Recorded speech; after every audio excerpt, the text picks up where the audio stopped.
আসসালামু আলাইকুম সুধী দর্শক, আমি doctor Mohammad Ali, Hasnahena pain and physiotherapy research সেন্টারের কনসালটেন্ট এবং অস্ট্রেলিয়া লা ট্রোব ইউনিভার্সিটির কোমর ব্যথা বিষয়ক গবেষক। আহ, অনেক সময় আমার রোগীরা প্রশ্ন করে থাকে যে কোমর ব্যথায় কি কোমরের বেল্ট কোনো কাজ করে কিনা। অনেকেই এটাকে খুব একেবারে খুব এসেনশিয়াল একটা চিকিৎসা হিসাবে ধরে নেয় যে কোমর ব্যথায় কোমরে বেল্ট পরছি তাহলে আমার কোমর ব্যথা কমে যাবে। আসলে সায়েন্স কিন্তু এটার পক্ষে কোনো কথা বলে না। গবেষণায় দেখা গেছে কোমর ব্যথায় কোমরের বেল্ট কোনো ধরনের উপকার করে না। উল্টো কোমর ব্যথা ক্রনিক হওয়ার ক্ষেত্রে মানে কোমরের ক্ষতির জন্য অনেক সময় কোমরের বেল্টটাকে দায়ী করা হয়।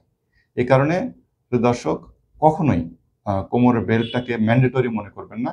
কোনো ক্ষেত্রে যদি আপনি এবড়ো-খেবড়ো রাস্তায় ভ্রমণ করেন, রিক্সা বা এই জাতীয় কোনো যানবাহনে যেখানে ঝাঁকুনি লাগে এবং কোমরে খুব বেশি ব্যথা থাকে, ওই ক্ষেত্রে আপনি কোমরের বেল্টটা ব্যবহার করতে পারেন। কিন্তু কখনোই এটি ২৪ ঘন্টার অনুষঙ্গ মনে করবেন না এবং সবসময় কোমরের বেল্ট ব্যবহার করবেন না। ভালো লাগলে এটা ব্যবহার করবেন, ভালো না লাগলে কোনো দরকার নেই। এটা আপনার মর্জি।